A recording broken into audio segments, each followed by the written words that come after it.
Hello?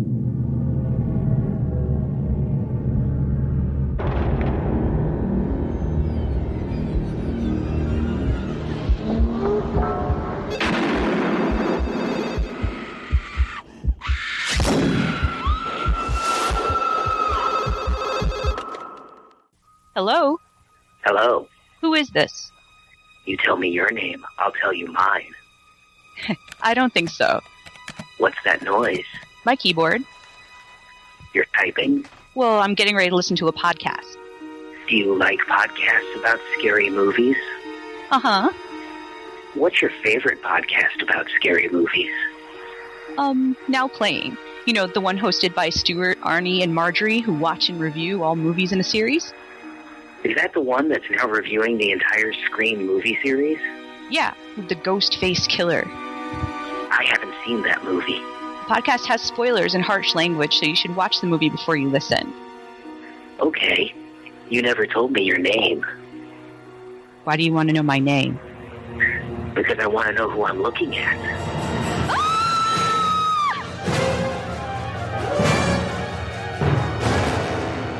Today we're talking about Scream, starring Neve Campbell, David Arquette, Courtney Cox, Matthew Lillard, Rose McGowan, and Drew Barrymore, directed by Wes Craven, our friend.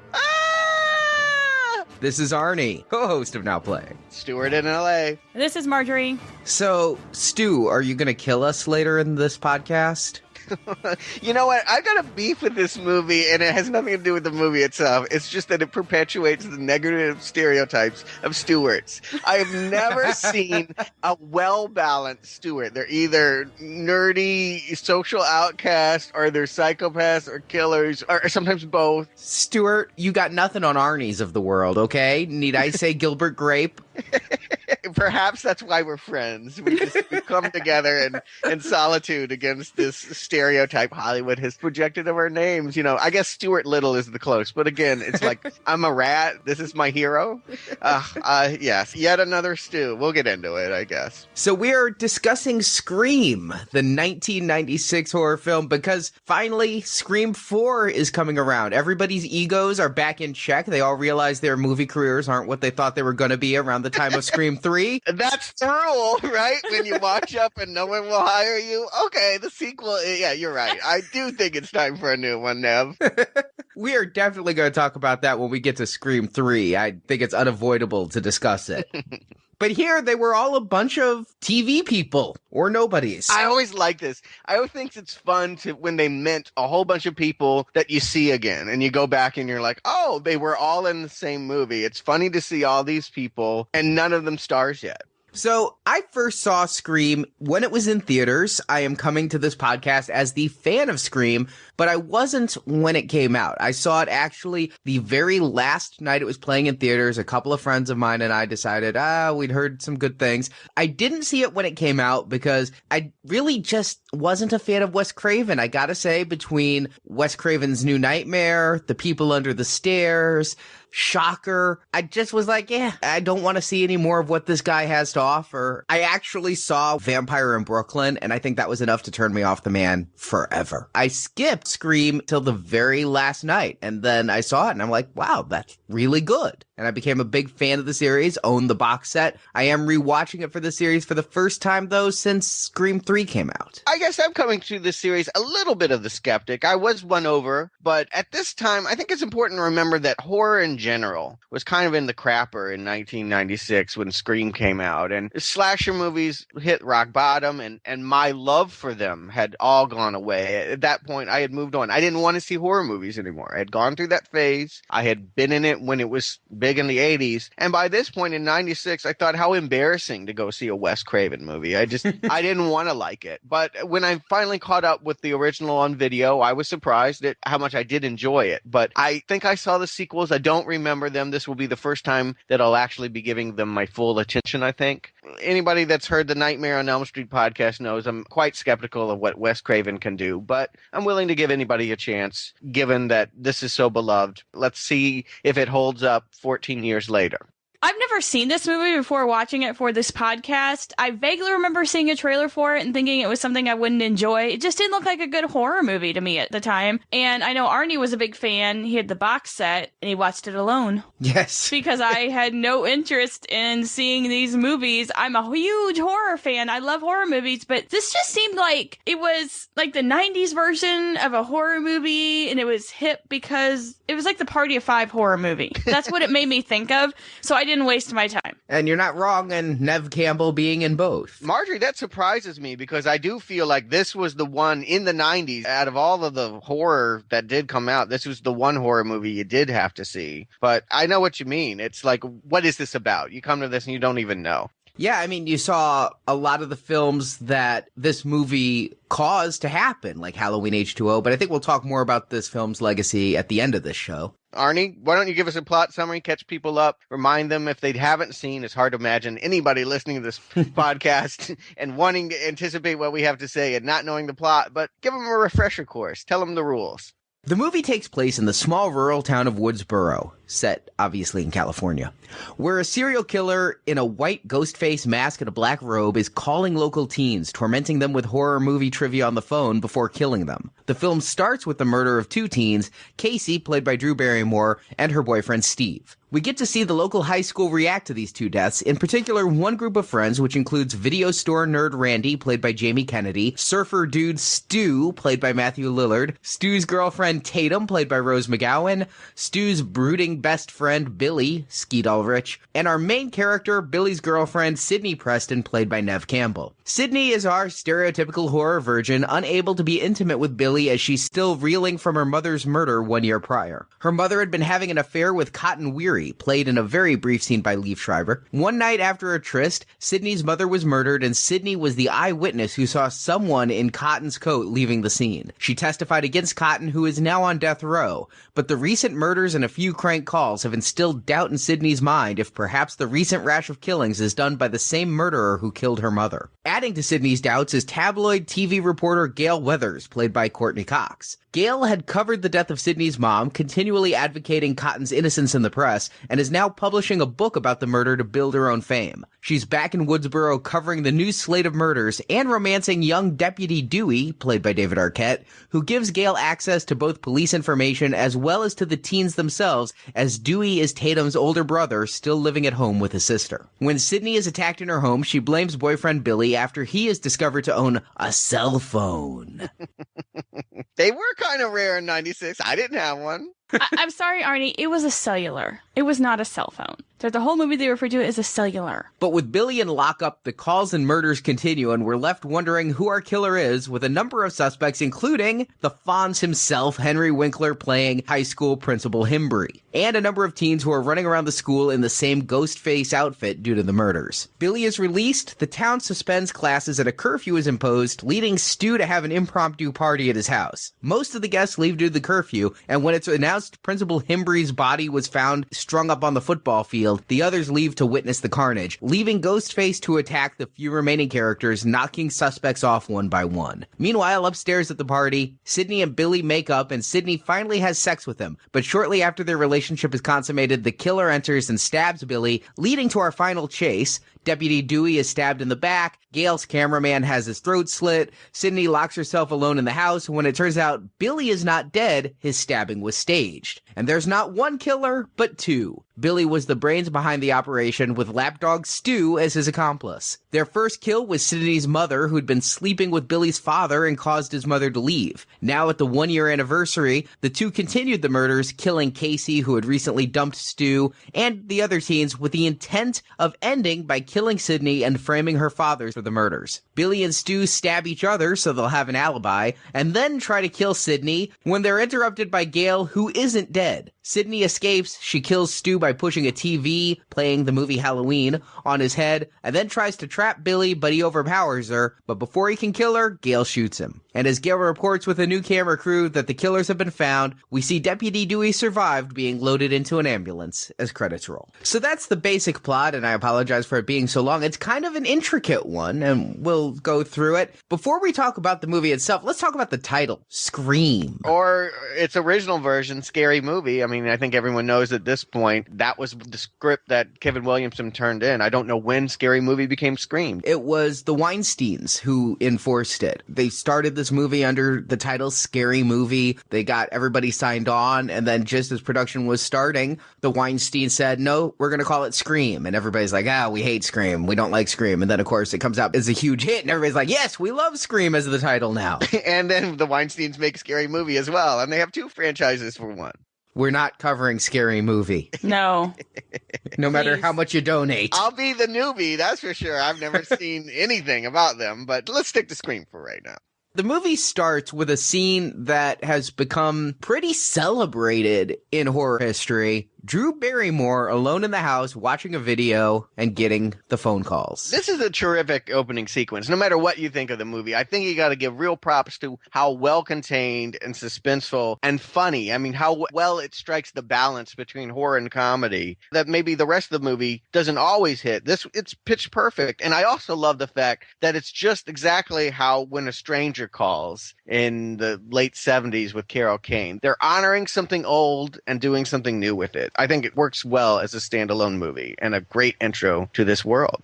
I actually was lacking the suspense in that scene for some reason. I really didn't feel suspenseful. I didn't get the terror in it. I did get the humor in it. There was a little bit of humor, but it just wasn't scary for me. Or like some of the other movies where like, oh my God, they're never going to get out. Like in Halloween when Laurie's in the house with the 2 kids and Michael Myers is in there and they're trying to hide and everything. That was suspenseful. This, I was just like, okay, so it's a phone. Big deal. I didn't find it all that scary for some reason. I love this scene, and I think it is really scary the way it builds up, and it is the perfect opening to a horror film to get you into it. You know, you're coming in, and this is kind of an ironic horror film, and if you've seen any of the trailers, you know you're going to have Jamie Kennedy giving a speech about the rules of horror films, and all of this is coming. And so to start off with Drew Barrymore, and let's talk about Drew for a minute. At this point in her career, I don't think she was the Drew Barrymore she had been or would become. 3 years before this, she was doing the Amy Fisher story, for crying out loud. This was her big comeback. It was. She was known to me as the little girl from E.T. who then went on to do a lot of drugs and had the horrible Hollywood story and made the cover of People magazine. And she is your prototypical Hollywood kid gone bad. And from that point, she did bit parts. Maybe some people have strong love for Poison Ivy, her slasher movie with Sarah Gilbert from the early 90s. But for the most part, I don't think she had another movie of note other than E.T. on her resume. In Scream, I remember this being her thing, and it was like a cameo, and I'm like, really? Drew Barrymore is cameoing? I didn't think her star power in 96 was such to earn her that kind of a title, but sure enough, this did bring her back, Wedding Singer 2 years after, and now she's a huge star and producer. I mean, she still was an icon. She was still, I think, a big get for Scream to be the first victim in a Wes Craven slasher movie. That couldn't have sounded good in 1995 when you hear that that's what they want you to do. But she was bigger than that. I mean, I would have thought she didn't need that kind of nonsense. As her agent, I would have told her, don't do it, Drew. But she got it. Props to her. She understood that everyone in the generation they were targeting this knew who she was, and she was famous, you know, maybe infamous, and that if she did a killer bit for 10 minutes in this, she would be remembered forever for it. What I think so much fun about watching Drew in this is that when she first gets the phone call, she plays along. You know, these days, people get a call from someone they don't know, they don't even answer it. And if they do, the bitch guard goes up real fast. But here, I love how she's willing to go back and forth with someone she doesn't even know. We have to like her instantly because there's not much time to get to know her, and we do. She's flirtatious, she's cute, she's the best she probably had been since E.T. at this moment. Yeah, I felt bad when it started to turn. I felt bad that I knew what was coming and she did. I thought that was good. I didn't think the voice was scary, and maybe that's it. I just didn't feel it was a menacing voice. You know what I like about this scene is I will agree with Marjorie that it wasn't scary per se. What I think about this scene is it's intense. The way it ratchets up. I mean, the movie starts literally with a scream. It's you don't know what scream. It's just a scream. Maybe it's Sydney's mother a year earlier. Who knows? And the phone rings and you start off and it's just this little, like, almost a sketch that you'd see in a Twilight Zone episode or something, or one of those TV shows. But the way it builds and builds and the way they use the music and the way they gut Steve and his intestines Steving. Okay, but hold up. I thought the violence was really downplayed. Sure. I mean, yeah, it's a suspense as opposed to gore. I mean, I love the way that this is directed. And yes, I just said that about Wes Craven's movie. I love the way that it starts off. Information is slowly being conveyed to us at just the right moment. She gets the call. What are you going to watch? Just some scary movie. And she leans on the counter and we see knives. And suddenly we get just from visual references in the movie, we know what it's going to be. The way the Jiffy Pop starts to overpop and then smoke and then burn. Like, all of that is building. I really feel like this script and this director really know how to keep turning it up.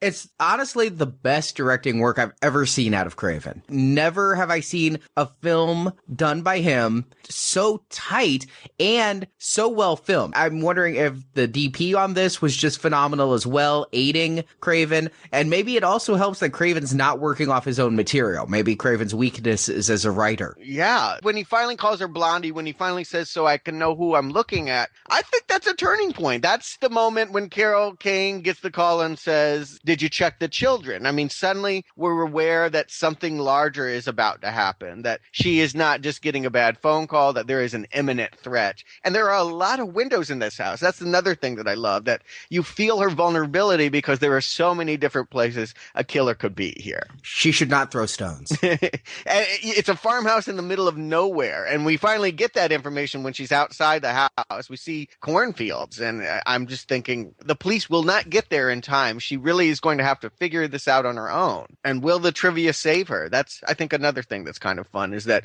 this killer is presenting an opportunity for her to get away if she knows the rules of horror movies. But maybe I didn't find it suspenseful or scary because in the back of my head, I knew what was going to happen, because if you get a phone call in a horror movie and you're all alone in a house, you know the person's going to know what you're wearing, or that you have blonde hair, or they're going to be in the house. Oh, sure. It feels like a campfire tale. It feels like something a bunch of people would tell each other to scare each other. But that's what I love about it. I mean, don't get me wrong. I'm not sitting here with palms sweating going, oh my God, Drew, get out of the house.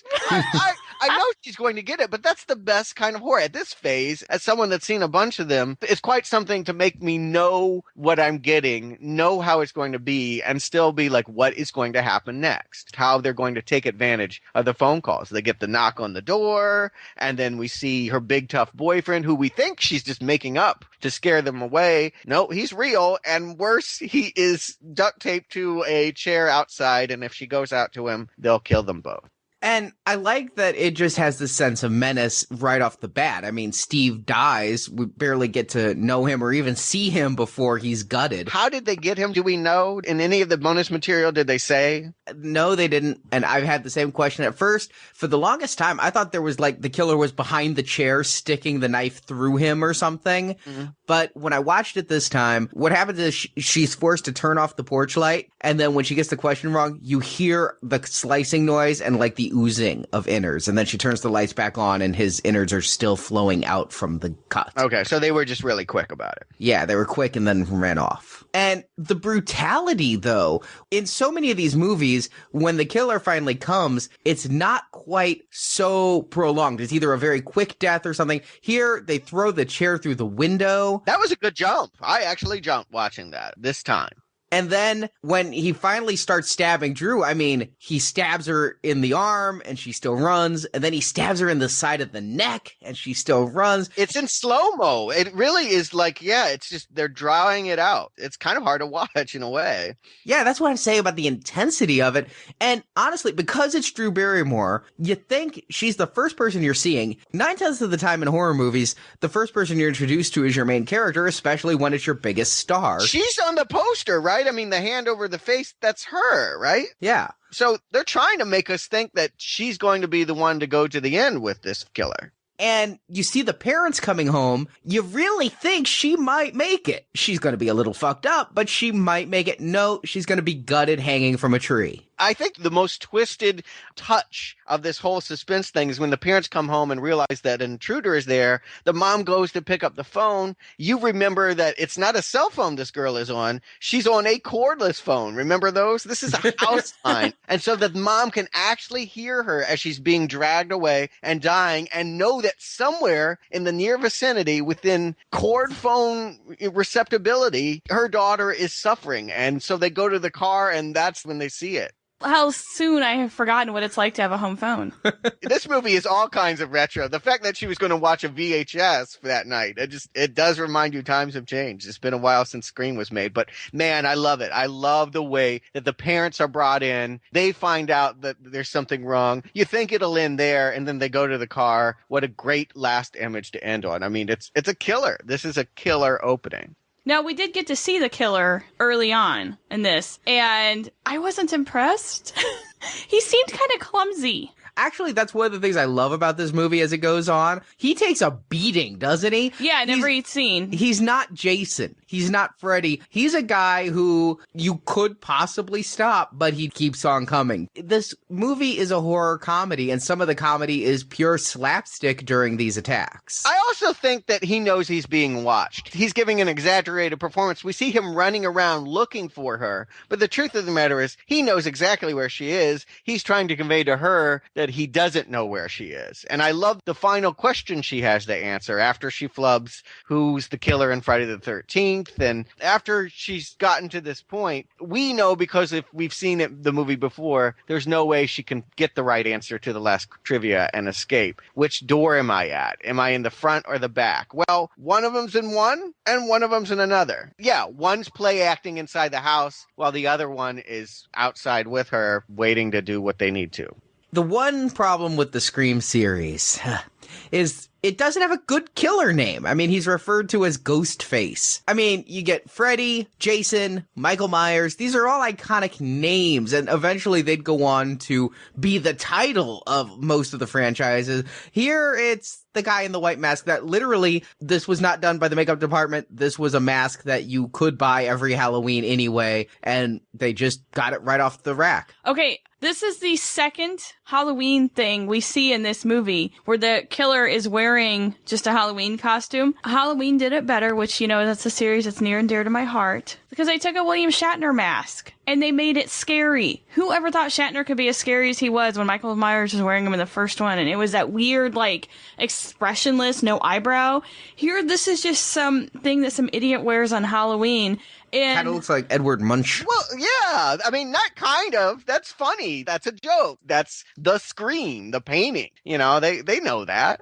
I just didn't find it scary. No, it's not scary. Okay. It's not. And it is by no means frightening. It is comical. And I think Scary Movie really has the best thing where they like put the tongue on it as doing the old dated what's up joke with it. And it's not a scary mask. But that said, the frightening thing is his brutality, I think. The way that they use the parents really, I think, ups it from anything that I had seen before. Like, parents don't exist in horror movies. The teens are in trouble. The parents are never there. To bring the parents home and to have them be so close and then to actually more or less see their daughter being gutted before them, that's quite a twisted take on it. And it really sets you up. It's pretty cool setup. It definitely sets the tone.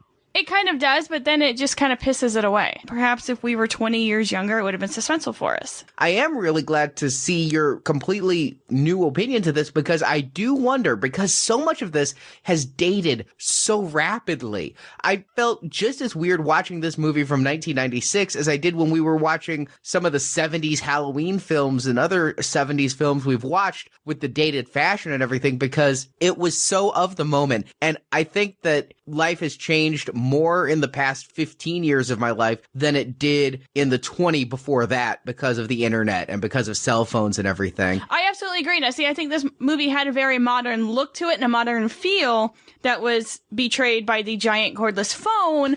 But during the opening scene, I was sitting there thinking, why didn't she just pick up her cell phone? Because they didn't have them. Exactly. But I had trouble with that at first. And in fact, this movie really helped popularize even having caller ID in the house. It said that after this movie came out, caller ID use tripled in the U.S. So even in 96, caller ID was not in every home. Where did you get that fact? So you're saying that AT&T benefited from the Scream series? Yeah. I can believe that. This movie was big. I mean, horror movies at that point, I want to just remind you, the same year this came out, Halloween 6 came out. 2 years before it was New Nightmare, and Jason was hopping bodies and going to hell. I mean, all those franchises, they were in the ghetto. There was nothing going on. Honestly, as a horror fan, as someone who was writing college papers on horror at this point, I thought we were witnessing the death of horror. I thought horror would no longer go to theaters. Scream saved horror. You have to realize a blockbuster horror movie of that time pulled in about $15 million. 20 total, not opening weekend. Like if you got 20 out of Halloween, you did a good Halloween. Scream made nearly, if not over, $100 million. I did see Halloween 6 in theaters, to be honest. Was it even in theaters? Look at you. And you got to give props to, in this scene, they're giving total props to Halloween. Oh, absolutely. When she says Halloween and pulls out the giant butcher knife and pushes it back in. Foreshadowing or an homage. There's a lot of Halloween references in this movie. All the way to the end, really. We'll get there. I think I would be indignant if this movie was ironic and pretending that it was inventing all of this. But it knows that Halloween started it all. It is honoring its forebearers, and it is paving a way for new horror. Yeah, the audience for this is aware of what had come before, and this is a film that has characters as smart as the audience, as aware as the audience, and basically having lived the same life as the audience, where even if they didn't watch every Halloween film, even if they weren't into horror, well, they have a friend who's Randy, and he did, and he's going to talk about them incessantly. Yeah, I agree with you. Eventually, every generation relearns their history and relearns where everything came from. You're right. The people that went into into the movie theater, they had no idea what these other horror movies were. But it made them inspired. It made them go look. It made them, if they wanted to see more, it was going to be another year before Scream 2, they had to go back and watch these things on video. And truthfully, there's a lot of references in this movie that people who aren't, well, Stuart or I and you to a degree who've watched all these films again and again and catch all of the little references, you know, we know where this is all coming from. But even if you don't, it still works. Yes, I give you that. It meets you at whatever education level you are. If you're really savvy, it rewards you. And I haven't seen a number of the films even referenced in here, like Baby Jane and whatnot. I saw that recently for the first time. I'm still going back. You know, I think you never stop learning, right? I mean, you always are still going back if you're curious and seeing the originals. Like Black Christmas. Yeah. So let's get into the movie itself. One thing about this film after the prologue is we have a fairly large cast of characters in this one. We'll start with the main character, Sydney, Neve Campbell. I want to give Neve some props in this because overall, I actively dislike Neve Campbell. Me too. Because I've seen her in a lot of stuff. I never really watched Party of Five because I saw like 2 episodes and they were just too brooding. And I just think of her as a constantly unhappy person. I mean, her mothers are dead. Be nice. Yeah, that's the problem. Her mother's dead in Party of Five. She's constantly brooding in the Scream films, as we're going to see. I saw Wild Things, and she's kind of brooding and overly serious in that. I think of her as very one note. So when this movie starts and she's actually smiling and kind of a little bit carefree and kind of having a little bit of fun, I'm like, wow, I didn't know Neve Campbell could play that emotion. I agree with you. And I'm in the opposite boat of this. I saw her in exactly one other movie than Scream. I saw her in a terrible dramatization of the 70s disco Nightclub 54, and that was just ridiculous. But she's really cute. She's likable. She kind of reminds me a little bit of Jennifer Gardner, a little less athletic version of her.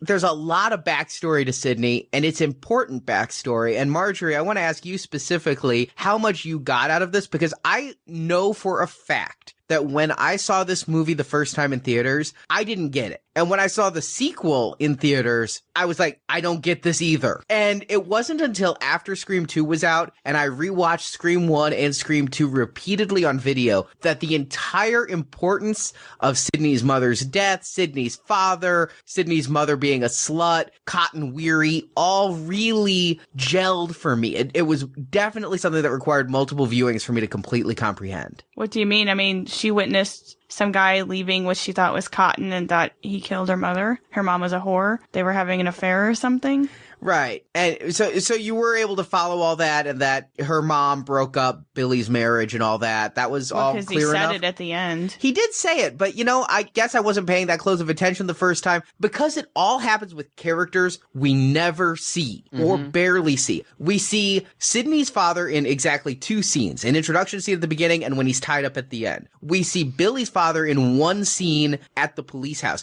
Stuart, you said that you were surprised that there were parents at the beginning of this film.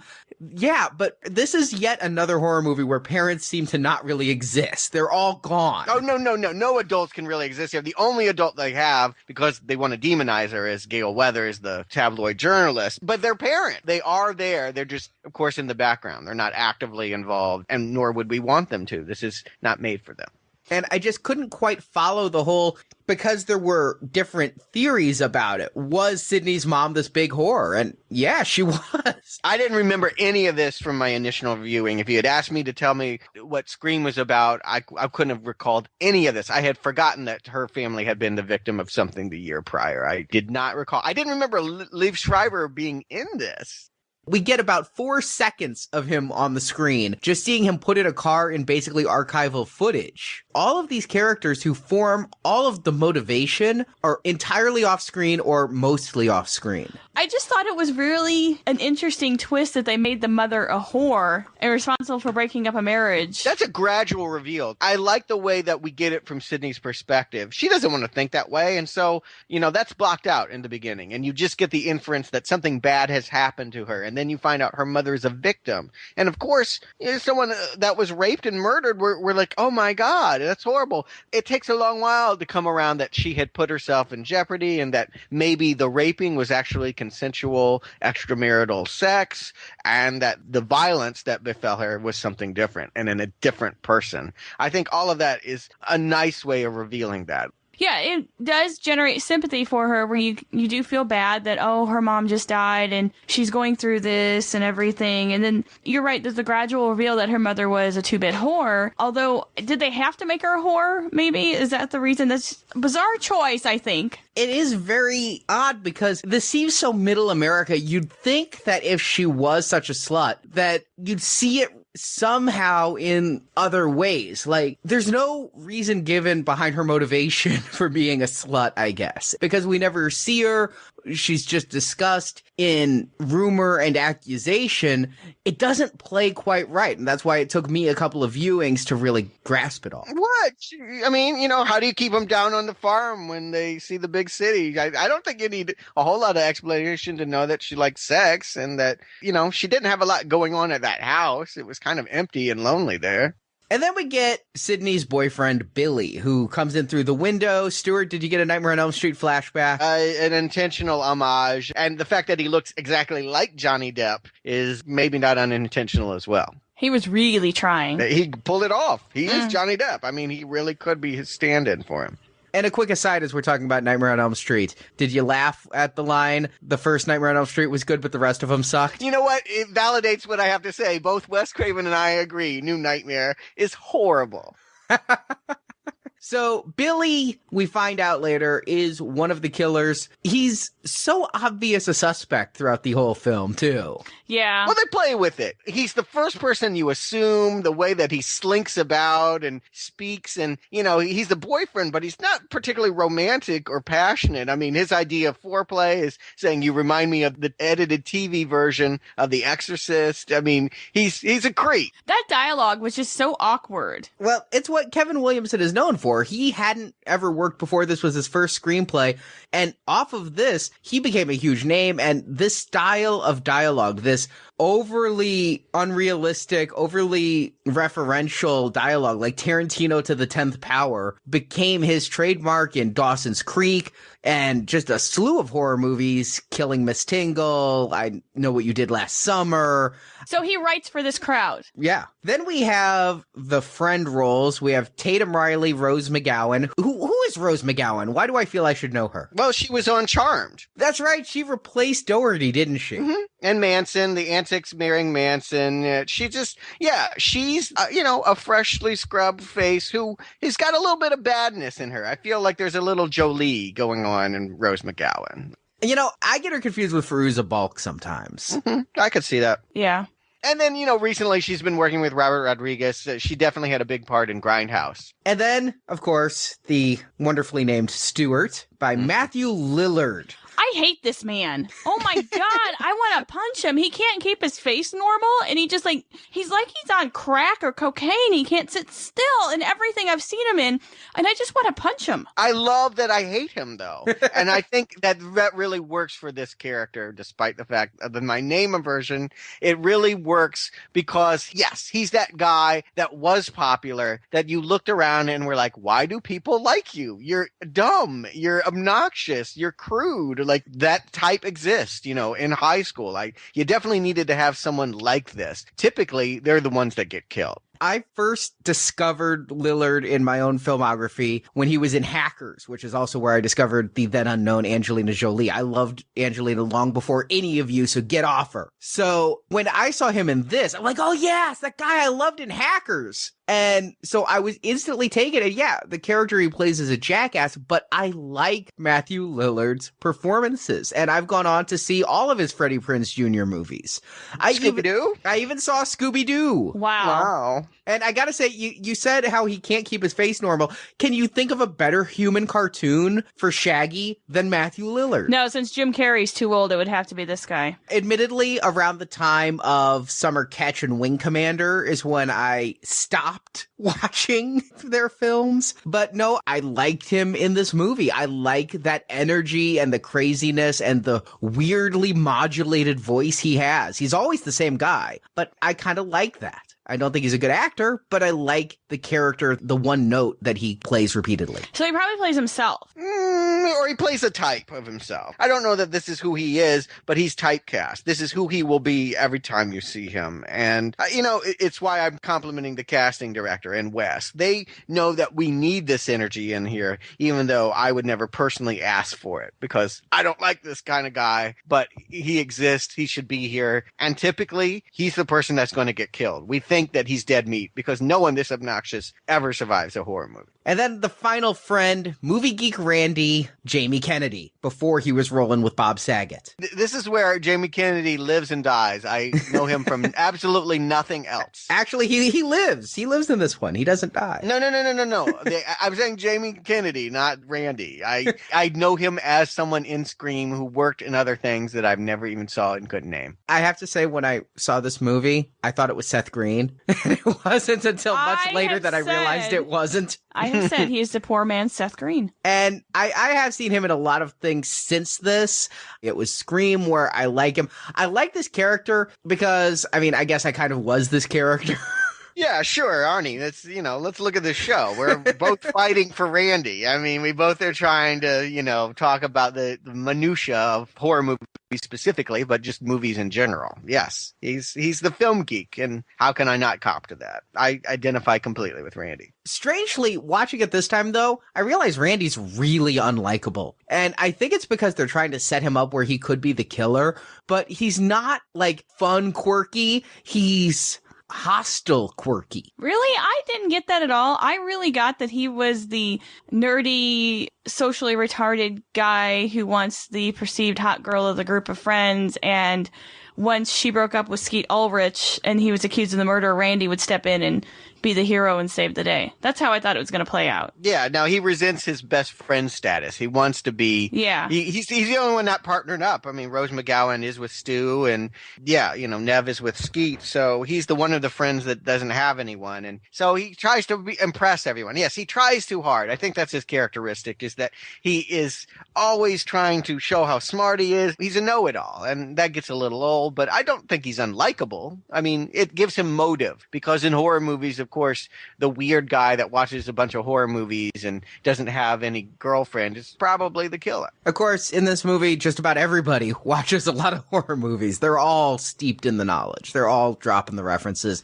Randy, just more so than most. Again, I mentioned Tarantino a little earlier. I think they were going off that he works in the video store, just like Tarantino did. Yeah, good call. You're right. That's who this character is, and you're right. And then there are the main characters who aren't the teens. We've talked a little bit about Gale Weathers already. Courtney Cox, still at the height of Friends stardom. I was really disliking Friends around this type. I liked Friends when it started in 93, but by 96, I felt the characters had changed into caricatures, and she was the one I liked least. So I was surprised that when this movie came out, she'd kind of gone back to a persona that I liked. I mean, I've watched Courtney Cox since her days on Misfits of Science and Family Ties, so it was good to see her in a likable role. Likeable. Eventually. Again, here's another example of I've actually never seen her in anything, even though she's probably the biggest star when she made it of the cast.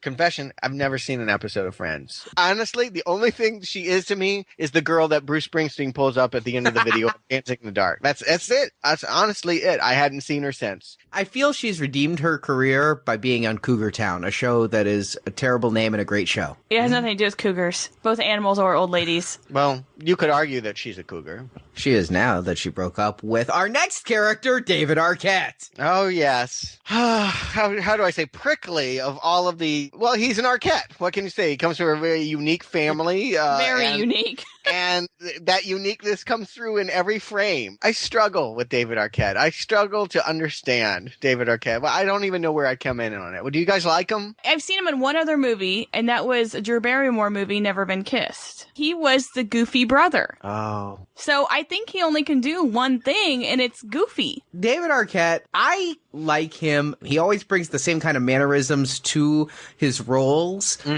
but he doesn't always play the same character. Sometimes he's a little stupider. Sometimes he's just a little crazier. In that respect, he kind of reminds me of Crispin Glover. You know what I mean? It's the same kind of thing of just we want some of that. We know he'll do that, so we bring in that weirdness. I wouldn't have thought that this movie needed a David Arquette vibe, but he does bring something that none of the other cast does. I'll give you that. But I like what he brings to this role. I like the kind of, doofy Dewey. I think his sweetness comes through. He's very sincere. There's one scene where he's eating an ice cream cone. It's like he's 5 years old with a gun. I thought that was really cute, actually. And I kind of did like his character, but I think it was underutilized because you had such a big cast on this one that no one really got the chance to grow. I kind of liked him as the aw shucks, still living with mom kind of cop, and I really thought they could have played on that. I think if they'd done too much more, it would have been too much, but I still love the scene where Rose McGowan is completely castrating him at the police station, and he's like, "What did mom tell you? When I'm in this outfit, you treat me with respect," and all the other cops are laughing at him. Right there, that one scene makes him sympathetic because you feel for him. You just feel how embarrassed he is and how much he's trying to be a cop. But I love the ice cream scene, though, because as the other cop's sitting there is a great contrast, smoking, and it's almost like Dewey was looking up to him. Well, he's got a cigarette, but he's got his ice cream cone. And I'm thinking it's the same thing. Yeah, I almost saw that in the flash of when the guy threw the cigarette on the ground and he stomped on it, Dewey thought, oh, should I throw my ice cream cone on the ground? I thought he would too, actually. I'm glad I'm not alone in that. That's sad that he was the best character, I thought. But I kind of liked it. I couldn't have handled if the movie had any more Dewey, but he works. I'm won over eventually. At first, I'm like, I don't get you at all. But it comes down to the mustache, his aspirations to be macho and his complete failure to do so. It is exactly the right kind of humor that the movie needs whenever he's on screen. He works. The only time I don't like him is when he's in danger, because then the movie stops making sense. Well, the thing I like about him is he feels incompetent, because when he's watching the party, you don't feel those kids are safe. If you'd had the original macho cop role, some real tough guy in this role, you'd think that the kids weren't in as much danger. But with him watching them, you feel like the parents are still away. He's still living at home. He's still one of the kids, and that badge doesn't really protect them. And then you wonder about the police force that they sent Dewey to watch the kids. Yes, I agree with you. He's not a protector for them. But at the same time, I don't see anything bad happening when he's on the screen. The only false note feels like when he gets stabbed and when he's actually in the quote-unquote horror part. Right. You've clearly established him as Don Knotts from Mayberry. He's that guy, and that's hard to put Don Knotts in a horror movie. Now, what about the relationship between him and Gail? Because even watching this movie this last time, I didn't think Gail was serious. It's obvious Dewey is completely starstruck and in love with Gail. I always thought, even this last time, that Gail was just using him for information, using him for access. That's what I thought. She is, for most of it. I don't know if I felt like I saw the turning point. I guess it's when they're walking on the road. But was it really a turning point? I don't think it really was. I just don't think we were privy to it. Yeah, I think that there needed to be that scene, maybe at the party when she was using him to get in, where he was being really sweet and doting on her or something. Something we needed where he won her over and it changed for her. Because her character is really unlikable. And that's the intent of it. She's Yeah. supposed to be the slimy Maury Povich Inside Edition girl. A female Geraldo without a mustache. It was the 1990s. Nobody in the media would ever be portrayed as anything other than a villain. They were the villain of the 1990s. Tabloid journalists were the worst. They were worse than the killer themselves. The people reporting on the killers. It would have been great if she turned out to be the killer. Yeah, maybe. I don't know. I never thought that one. That would have made a lot of sense to further her book. Maybe some people did have that theory watching the movie. But to me, she's an adult. She doesn't fit into the list of suspects. That said, honestly, my friends and I, we were seeing this the last day. We were the only ones in the theater. And you know who we decided the killer was? Henry Winkler. That's who I said And watching it. We also said it's Henry Winkler's voice on the phone. This was, before IMDb. And we're like, that's Henry Winkler on the phone. Henry Winkler's the killer. And then when they kill Henry Winkler, we're all like, it's not him. And the phone, we're like, then they cheated. They used Henry Winkler for the phone calls. It turns out it was not Henry Winkler on the phone. It was none of them on the phone. It was some voice actor. Yep. Well, one of the things that I like about this movie, though, is that it is a murder mystery. And I feel like I came of age in a time where murder mysteries weren't that common. Sure, every so often we got a Howling Part 6 or something. But most of the time, we didn't have whodunits like this. The killer was the other, the Jason, the Freddy. Here, I had so much fun in the theater with my friends trying to figure out who done it. And Marjorie, I could tell you were enjoying some of that last night too. Because you kept asking me, is Henry Winkler the killer? Is he the killer? Only because I wanted Henry Winkler to be the killer. Because the Fonz would have been great. And I loved his little nod to the Fonz with doing his hair in the mirror. I mean, come on. What better murderer would you have other than the Fonz? Richie. Oh, that would have been better, yeah. But he was too busy making Apollo 13 and all that crap. You hit it for me, Arnie. Not only have they revived the slasher genre, they have revived the murder mystery, which is, of course, where slasher movies came from. They were the dumbed down version of murder mysteries. And I love that they bring back both. I think it's effective that we have an image of the killer, but we don't know who that is. And that I think they keep that going for the whole series. I mean, I think we're always wondering who's underneath that mask. And that's fun. Murder mystery and slasher together. It worked in Friday the 13th. It works here. That's true. And you know what just hit me? Just this conversation. I didn't even put the Matthew Lillard thing together. When you said who's under the mask, my mind went to Scooby-Doo. And that was the whodunit of my generation, were these Scooby-Doo cartoons. And like Scooby-Doo, Scream fucks with you because you think it could be one of the minor characters. Marjorie, you mentioned the cigarette scene. What just clicked for me is that when he throws that cigarette butt down and stamps on it, we see the police chief's shoe, which is the same shoe that comes down in the women's bathroom stall when Sydney's about to be attacked. So everybody's a suspect, just like Randy says, even the minor characters, even the adults like the principal and the police chief. I didn't even notice that. That's cool. I didn't notice that either, Arnie. That's good observation.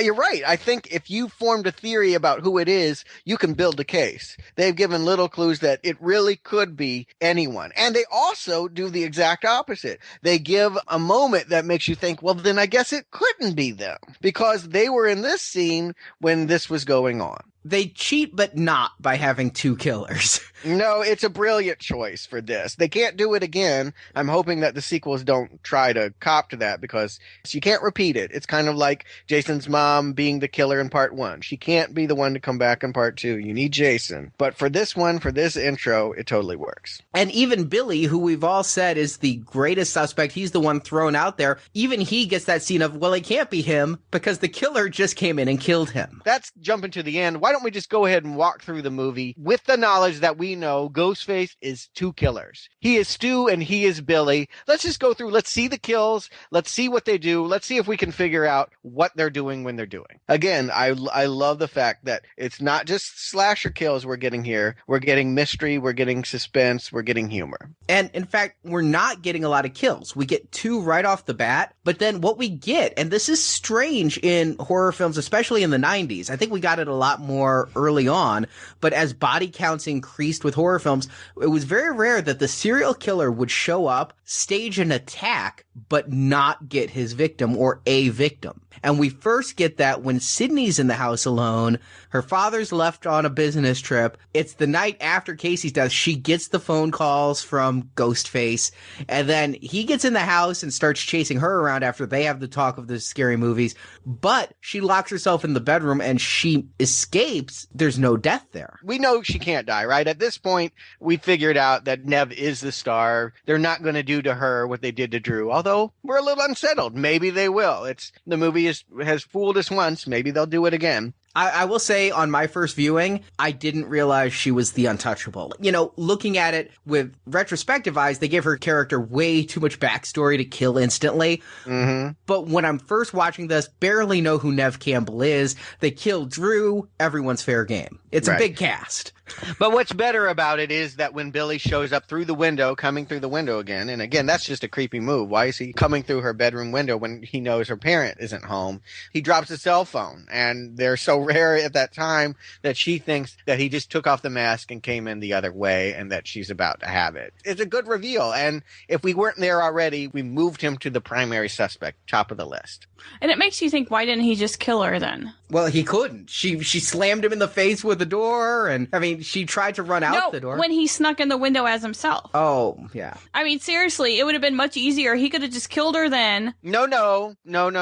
There is a game involved. There is a plan. They have plotted this movie. They're screenwriters. They want to kill her, but they need to do it on the anniversary of her own mother's death. They've decided that's the most effective signature for their killer, is if she dies at the exact moment as her mother 1 year later. And that's still a few days away. As we go through these deaths, one of the big things I do want to talk about is their motive. Because, as you say, they plotted it. And it is dropped. The reason they kill Casey and Steve in the first scene is Stu was dating Casey. Casey dumped Stu for Steve. Mm-hmm. And so there was that you bitch kind of motivation. So I kind of want to get into some of the other motivations as we go through. But yes, this is obviously to increase awareness amongst everyone. Did they want Sydney to get away then? It was intentional that she got away? They didn't plan on killing her that day? To me, that's the way it plays, is they wanted to scare her. They wanted to let her know the killers were beginning. They wanted to get it going. But I don't think at that time they were ready to actually kill her. I thought the whole killing her on her mother's death anniversary was just kind of loosely put together, though. Anyway, though. So you think that they were going to get her right then and there if they could have? Yeah, I mean, if you're batshit crazy enough that you're killing people because you perceived that their parents broke up your parents' marriage or whatever, are you batshit enough crazy and smart to do it on a particular day or anything? Well, keep in mind, at this point, they've already kidnapped her father and kept him alive and tied up to be the scapegoat. Yeah. They do have that plan. That said, the attack is brutal enough, and there are a couple close enough calls that it seems like Stu wants to kill her, because you got to figure it's Stu in the outfit because Billy's coming in the window. It's a good point. Billy could have come through that window in Ghostface, but he chooses not to. Billy comes in, like, just a second after we see Ghostface with his knife through the door. So it had to be Stu in the outfit. And I have a question, though. Obviously, Ghostface is slightly incompetent because there's many times when you think Ghostface is going to get it because he trips over stuff, he falls for every ploy. It's like they claim to have watched the horror movies and based it all on the horror movies, but yet they haven't because they're missing all the key things that the victim's going to do to them to trip them up. But I love the slapstick of it. Every time I watch this movie, when Ghostface gets a punch in the face, it's like, oh, yeah. You know, it gives you that moment. It makes it more fun. Okay, but my point is, they have intricately planned this out starting over a year ago, doing this, but they can't anticipate all the moves? You know, I don't think they planned it a year in advance. I think a year ago, Billy was pissed that Sydney's mom had broken up his parents' marriage. Okay. His parents had just divorced. His mom had just left. He was left with his dad, his cheating father. And so I think in a rage, they killed Sydney's mom. Got away with it. Cotton was set up. And then they just kind of sat back and plotted how to kill some more people. And maybe it was when Casey dumped Stu. The Stu's like, we can't wait anymore. Let's go. We're getting on the 1 year anniversary anyway. To me, it plays better that they were fucking with her, that they weren't going to actually kill her. Who's to say even the knife was real, right? No skin was broken. Maybe it was just going to be a scare. That said, they weren't anticipating the cops and Gail to show up moments later, or even Tatum. So I think they're doing improv. Early in the movie, when we're first introduced to Sydney and her dad is there, she's sitting at her computer typing. I thought maybe she was on AOL or something. During this scene, we see she has like that TTY deaf person software on her computer. I just thought they were trying to do some sort of internet chat thing that she dialed her modem or something. I didn't think it was TTY. I thought that they were just trying to be hip with the times. And I'll be honest, technology over the last 15 years has been a blur. So I'm not really sure what they had in 1996, but I thought that's what was going on. At first, I thought she's on a BBS, which was the old pre-internet bulletin board systems that just had text on them like that. But then it did say, like, at the top, like, hard of hearing something. I mean, like, I guess I needed a drop line like she was talking to her grandma, because not everybody just had TTY software on their computer. Yeah, I didn't understand that, but I did attribute to pre-internet. You know, I don't think I was on the internet in 96 yet. I was a late bloomer, and I think when I did, I was on AOL. So, you know, like, this was like, oh, this must have been something for people that know more than me about the internet. I don't think I put a lot of thought into what she was doing. And then Billy drops the cell phone, and it's in slow-mo, and it's like a big reveal. Boom, boom, boom, he's got a phone. But, you know, again, I wasn't on the internet. I didn't have a cell phone. These people look hip to me in 96. And even the cops, what are you doing with a cellular phone, son? Was this back when, like, all drug dealers had pagers? Yes. I do think it is a bleed over to anyone that needs to be contacted anywhere they walk must be a criminal or be shady. It's funny how that stereotype is now defines all of us. Like, we couldn't imagine a world in which anyone could just call us wherever we were walking, and now I don't think people can think of a world without it. So then it's a while, you're right, that's a missed opportunity, and then there's another missed opportunity in the bathroom. I like that because you think of school as being a safe environment. With the exception of the original Nightmare on Elm Street, you don't think of school during the day with kids wandering everywhere as being a place where you can be attacked and killed. I honestly kind of wondered if that was her imagination. You don't think that Stu or Skeet were in the stall waiting? It's possible, but when I watched that, I wondered if it was her imagination. It is the scene out of all of them that feels the most unrealistic because, yeah, were they just sitting on the stall thinking she's going to come in here eventually? And to that point, was it even really them? Because there were so many other teens running around in the costume at this point because they'd found the mask at Sydney's house when Dewey showed up, so they now knew what the killer was wearing.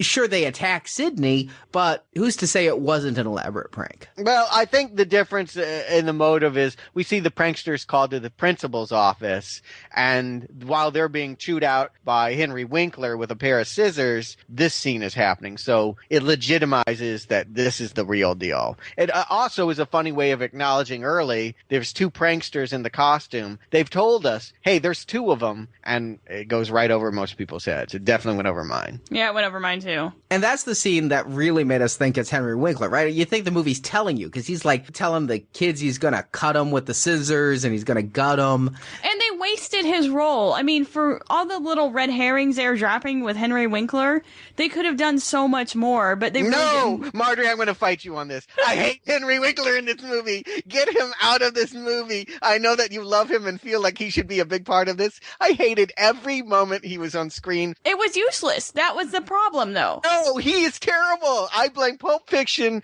that for a Fonzie reference that we even had to deal with him because this is a miscasting. He should not be in this movie. He's terrible. It's a false note in a movie that hits a lot of right notes. This doesn't work for me at all. I liked it. I liked him in it. I liked it then because now I've seen Henry Winkler in The Waterboy and in Arrested Development, the TV series. He seems to be ubiquitous now. But when Scream came out, I couldn't recall the last time I'd seen the Fonz. I mean, you do remember Sam Jackson popularizing the moment in the diner where he says, be cool like Fonzie, you know. I do think, and that's also a Miramax movie, I do think that Miramax was taking a lot from Tarantino. I think this is a Pulp Fiction joke. Maybe it was. I didn't take it as such then. I said earlier, I kind of think that Williamson is doing a Tarantino with the references and Randy being Tarantino and this being a Miramax film. Sure, I now see why Fonzie would be there, but not taking that into account when I saw this movie in 96, I liked it. I liked him in it. I was like, oh, it's Fonzie, and you feel safe, and then you're like, oh, he's the killer. That's a great turnaround because you wouldn't expect it to be Fonzie. But no, then we have Fonzie gets killed. But you do expect it to be an adult figure. I wasn't sure at that point. But you do expect the killer to be an adult, like the crazy janitor or the crazy parent. The crazy janitor was a great cameo, Wes Craven in a Freddy sweater. A funny joke, maybe too much, but this movie is replete with them. There's tons of it, and it's just another joke to throw in the fire. What I do like is when we finally get to Henry Winkler's death, they've more or less said what I had been starting to feel. But there's a moment exchange between Dewey and Gale where they talk about serial killers, and this person can only be a serial killer if someone else dies. You know, he's not a serial killer yet. They say something like that, and I'm thinking, yeah, no one else has died. This is getting a little slow, and the movie realizes, you're right, we need to do this, and we're going to do it right now. I didn't like Henry Winkler, but I did like the fact that they charged the movie again with another death. The movie didn't realize this. Actually, the Weinsteins realized this. This death wasn't in the original screenplay, and before production, they went to Williamson and said, you got 30 pages here where nothing really happens, so put a death in there. They were right. Weinsteins are right. This movie is just barely starting to lose steam here, and they bring it back. I think because of the attacks, I never felt it lost steam. The attacks kept coming.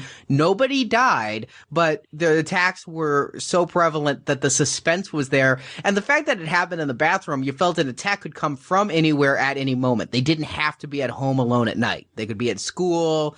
They could be anywhere, and the attack would come. And then when the principal bites it, that reinforces that feeling. Yeah. And I know that they weren't planning to have them in the original because you just told me that, but I like they kept the MO the same. You think that the killer's got to use the scissors, right? Because Fonzie's brandishing these giant scissors and snipping them in front of kids' face as he's expelling them. But the truth of the matter is they kill him the way they killed anyone else, with the knife, and then they string him up on the goalpost. Why do they kill him? Because they have to rule him out as a potential suspect for people like you that think he's the killer. But it goes back to my theory. They don't seem to have this all planned out very well. Fonzie's death is one of the two that I cannot come up with a motive for at all. Seems very happenstance. But of course, they're crazy is what we're supposed to see, so they're not supposed to be rational. However, if you're a serial killer, you've got this well planned. You know what you're doing. You've got your calling card down. You've got your method of murder down. You know how you're going to bind your victims. And these guys have none of that. Could it possibly be that they just know they need to kill a bunch of people, but before they do the kill that really matters, hurting the Prescotts seem to be what's important. And indeed, Billy, that's his ultimate goal, is that all of this is built around this. I think everyone else's death is slightly arbitrary in that it could be anyone. I don't know that everyone they kill is someone that has personally wronged them. They just know that they need to create the terror and the panic in the town. So killing the principal, killing the authority figure, ensuring that the school is going to stay closed and chaos will reign. It works well enough. Okay, but honestly, now let me take a step back here, because they didn't have to go to this much work, because this does seem like a lot of work. And I'm not going to say that they're being lazy, because it is, but with her mother dying a year ago in a very brutal death, very publicized, it would not have been a far stretch for her father to kill her and then kill himself. They could have just staged that and avoided all this rigmarole that they went through. It would have been very believable. But A, they're psychos. They want to do the killing. And B, I do think Stu wanted Casey dead. I mean, that dropped line tells me. So maybe they were planning this murder-suicide staging, and then Stu's sitting there going, no, dude, man, I gotta kill her. That bitch, she wronged me. Maybe. Okay. Yeah. And plus, let's keep in mind, too, this is a slasher movie. And the fact that we're debating realism so much here is a sign that they've at least taken the extra step that the forebearers did not. I mean, we did not sit here during, well, actually, we did. But we were not rewarded when we sat here and debated motives in earlier slasher movies. People die because that's what they must do in a movie like this. And I still have the same question about the next one. The next death is Tatum. Is that really the next death? That really is. It seems like a big gap in between there, but yes, there was. Actually, there's not, because what happens is the principal declares school's closed, and then they say we're having a party tonight. Then the principal dies, then we go to the party, and then people leave the party when they hear the principal is strung up. Yeah, I thought that was a funny touch, too. The fact that the only thing that could get them away from the beer bash is to go see their principal dead. That's pretty ruthless. It's a cynical touch that it made me smile. And with Tatum's death, it may be my favorite. She is set up to die. Stu says, why don't you go get me a beer? Her response is, what am I, the beer wench? And when she goes out there, Billy is waiting to kill her. That's right. We know it can't be Stu because he's inside still entertaining the party and the Hugh Hefner thing. So that kind of rules him out. At that point, if you'd been thinking it's Stu, it can't be Stu. He's got 30 alibis. So who is it? Well, yes, it's Billy. Billy hasn't shown up to the party yet. And Williamson has a lot of fun paralleling Halloween to this scene. At this moment, he's directly referencing it because Jamie Kennedy's gone on about the rules and they're literally watching Halloween in the clips. This scene is an ironic take on the moment when the girl is waiting in bed and her boyfriend comes back from the kitchen with the sheet over him and the glasses, and she thinks he's playing a joke and it's really Michael Myers. That's right, because she thinks it's Randy. I didn't even catch that, and they are watching that scene at that moment. Yeah. Right, exactly. And again, honoring Halloween. He likes it as much as I do, and indeed he would go on to write the H2O reboot. I love the fact that he's honoring and reinventing Halloween in this moment. And that's not even the reason I love the scene. I like the fight. I like that she slams him in the face with the freezer door. I like that she chucks some beer bottles at him. You should have seen that coming. You know what? I love her joke. Is this, I spit on your garage. Yeah, it's a lot of fun. I don't know why that character would know so much about horror movies. I think they've written it wrong. The fact that she's kind of being a Randy in this moment and being like, oh yeah, right. And she has all this horror knowledge that I don't know that the character actually would, but it's fun. And, she's playing off the Jamie Lee Curtis image, though it really works. And then death by pet door. They have the cat that jumps out of nowhere. They gotta have that cliche. I love that. They set up the pet door with the cat running out of it in the beginning of the scene. And then, of course, when things turn violent and she has to get away, that's the obvious way to get out of the room, is to climb through the very small pet door. And then the killer kind of improvs. I think I called them improvisers earlier, that they can string her up by just hitting the button on the door. I don't know that would kill her. It did look like a rich neighborhood. They may have a better garage door opener than me. I don't know that my garage door opener would open it with some ice on the door. It seems like on a normal day, it's struggling to get that door up. I don't think it would break a neck, but it's a nice death. I question whether those boobs could fit through a pet door, but... Yeah. Well, they couldn't. Oh, no, she was halfway out. Yeah, right. The boobs were out.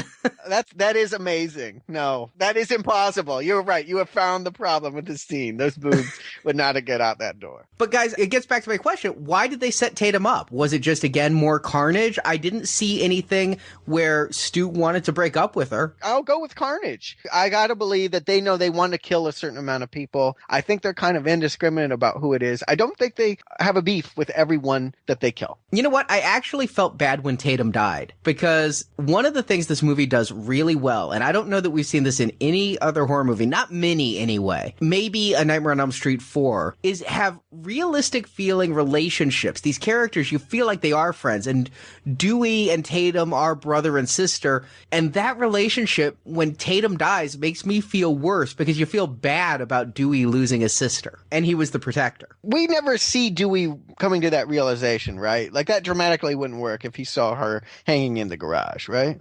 Who discovers Tatum? I don't remember who discovers him. It's actually Sydney later. So yeah, we don't see Dewey react, but the fact that these characters are related, Tatum's death of all, she would have been a very easy death had she not been seen also as Dewey's sister. If she was just the kind of slutty best friend like we've seen in Halloween, then her death would only have that same feeling as, oh, someone died. But here I felt a little worse because of Dewey. God forbid, and I hate to put it this way, but horror movies are kind of framed in the way that, oh, she deserved it because she was slutty or sexy or whatever. And you're right. By humanizing her, by making her the sister of the law enforcement person, it makes it much worse. You do feel bad. And Dewey was a very sympathetic character because he was really trying to be a big boy. Yeah, seeing just that little interplay at the police station that we talked about earlier made her death harder for me. She does deliver a kick to the crotch like so many. Do you notice how many times these guys get kicked in the crotch? All the damn time. You think they start wearing cups after the second one. Yeah. Now, we've kind of ignored when we're talking about the kills, some of the other things going on. We have the Gail Dewey investigation. It was fine for me, but I never put a whole lot of stock into it. Oh, when they go down the road and look at the car? The car, but also just talking at it at the high school and the entire investigation of her trying to run it down. And did you notice who one of the reporters were at the school with Gail? Linda Blair. Yes. Mm-hmm. I think this was the moment, like I said, where I suspect we are supposed to realize that Gail actually does like Dewey, that she's not just manipulate him. It doesn't really come to fruition. I don't actually feel like I saw that scene until suddenly they're in the bushes on top of one another, and I'm like, oh, really? She likes it too? It didn't really make any sense to me. She likes it goofy. And hey, you can't argue and say that would never happen because these characters actually got together in real life because of this movie. It's crazy. And also, yes, Stuart, you referenced Randy's The Rules scene, and we would be remiss if we didn't talk at length about the rules. Do you like the referential scene? I, of course, loved it. I was eating it up in 96. I felt like I was one of the last remaining horror fans when this came out. I'd been watching the shit put out and just hoping for good. So when somebody starts going about the rules, shit, he's giving me my next college paper. There's no joke in that because I've read your college papers. Arnie was definitely doing Randy's and getting college credit for it. It's amazing. And now that you've said Tarantino, I can't not see Tarantino. It's so obvious now. But here is where the movie shows its hand. This is what the whole movie has been doing, and they're going to make it a monologue. They're going to make it overt. They're going to tell you, I'm deconstructing slasher movies and telling you what they're about and how their parable is about. If you commit sin, no sex, no drugs, no alcohol, you're going to get it. The third rule is a little dodgy with the I'll be right back line, but it's true. I don't know why that would be the third rule, but it's kind of true in horror movies. If you say that, it's curtains. He was right. I liked that scene. I don't think his character was really unlikable. He was kind of the dorky nerd, and it fit that was his monologue. I mean, you related this knowing slasher movies. At this point, you're at least nodding your head. Absolutely. It was summed up everything we already knew, basically. It's great, though, because it acknowledges us, the horror film geeks, and goes, we're one of you. At the same time, it's teaching the uninitiated, the ones who might not have figured it out on their own. There's probably several people that had never exactly come to these conclusions, and this is revelatory. For us, we're the amen course at this point. We've been screaming it for a long time, and now somebody is getting to put it down in film. And of course, there's another thing that's happening in the scene, too. He's talking about the perils of not having sex and what's going on in the bedroom upstairs, but Billy and Sid are debating about whether it's time for her to finally lose her virginity and why she has remained a virgin. She spells it out that because her mother was promiscuous, she felt like it was I don't know, was she afraid of that it was on the road to death? Was she afraid that she was going to emulate it, or did it just turn her off from the physical act? I think it might have turned her off to the physical act, and she didn't want to be known as the slut's daughter who's also a slut, want to soil her reputation. But the fact that she did remain a virgin shows that even before Gale Weathers came along and stated this about Cotton and the affairs and everything, she knew that. She suspected, you mean? Yeah. Neve Campbell's character suspected that her mom was promiscuous because it was influencing her life. And indeed, there's an exchange between her and Gale at one point in which we realize that Gale is right. As much as we don't like her, we realize that Gale is right in concluding in her book that this girl lied in her testimony because she couldn't face the fact that her mother was a slut. Because she didn't want to believe that, she was willing to finger a man and say that she saw things that she did not and give him a death sentence on death row. It's too bad that subplot never comes about. I'm willing to believe there's cut scenes where they go back to that because, yeah, she committed perjury.